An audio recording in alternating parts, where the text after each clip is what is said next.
एक मकड़ी थी, उसने आराम से रहने के लिए शानदार जाल बनाने का विचार किया और सोचा कि इस जाल में खूब कीड़े मकड़ियाँ फंसेगी और मैं इसे आहार बनाऊंगी और मज़े से रहूंगी। उसने कमरे के एक कोने को पसंद किया और वहाँ जाल बुनना शुरू किया। कुछ देर बाद आधा जाल बुनकर तैयार हो गया।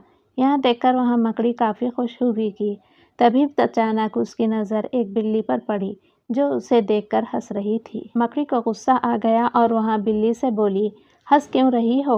हंसो नहीं तो क्या करूँ? बिल्ली ने जवाब दिया, यह मक्खियाँ नहीं है, ये जगह तो बिल्कुल साफ सुथरी है, यहाँ कौन आएगा तेरे जाल में। ये बात मकड़ी के गले में उतर गई। उसके अच्छे सलाह के लिए बिल्ली को धन्यवाद दिया और जाल अधूरा छोड़कर दूसरी जगह तलाश करने लगी। उसने इधर उधर देखा, उसे एक खिड़की नजर आई और फिर उसने जाला बुनना शुरू किया। कुछ देर तक वहाँ जाल बुनती रही। तभी एक चिड़िया आई और मकड़ी का मजाक उड़ाते हुए बोली, अरे मकड़ी, तू फिर कितनी बेवकूफ़ है। क्यों? मकड़ी ने पूछा।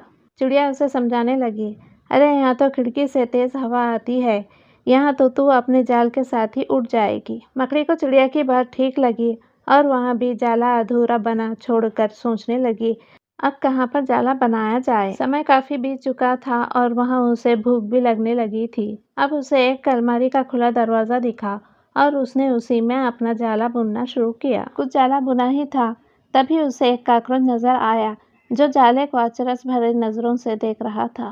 मकड़ी ने पूछा, इस तरह क्यों देख रहे हो? कॉकरोच बोला, अरे यहाँ कहाँ जाला बुनने चली, ये तो बेकार की अलमारी है, अभी ये यहाँ पड़ी है, कुछ दिनों बाद इसे बेच दिया जाएगा और तुम्हारी सारी मेहनत बेकार चली जाएगी।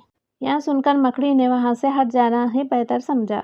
बार बार प्रयास करने से वहाँ काफी थक चुकी थी और उसके अंदर जाला बुनने की ताकत ही नहीं बची थी। भूख की वजह से वहाँ परेशान थी।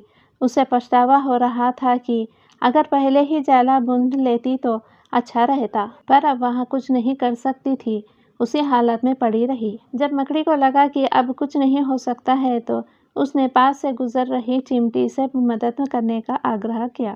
चिमटी बोली, मैं बहुत देर से तुम्हें देख रही थी, तुम बार बार अपना काम शुरू करती और दूसरों के कहने पर उसे अधूरा छोड़ देती, और जो लोग ऐसा करते हैं उनकी हालत यही होती है। और ऐसा कहते हुए वहाँ अपने रास्ते चली गई और मकड़ी पछताती हुई निढाल पड़ी रही। दोस्तों, हमारी ज़िंदगी में भी कई बार कुछ ऐसा ही होता है। हम कोई काम स्टार्ट करते हैं, शुरू में तो हम उस काम के लिए बड़े उत्साहित रहते हैं, पर लोगों के कमेंट्स की वजह से उत्साह कम होने लगता है और हम अपना काम बीच में ही छोड़ देते हैं। और बाद में पता चलता है कि हम अपने सफलता के कितने नज़दीक थे, तो बाद में पछतावे के अलावा कुछ नहीं बचता। दोस्तों, आपको ये कहानी कैसी लगी नीचे कमेंट करके ज़रूर बताइएगा। अगर आपके पास भी ऐसी कहानियाँ हैं तो हमें ज़रूर शेयर करें। हम कोशिश करेंगे कि आपकी कहानी को पढ़कर सुनाएं। अगर आपको ये कहानी पसंद आई हो तो वीडियो को लाइक करें और अपने दोस्तों के साथ ज़रूर शेयर करें। ऐसे ही प्यारी कहानियाँ सुनने के लिए हमारे चैनल से जुड़े रहें। धन्यवाद।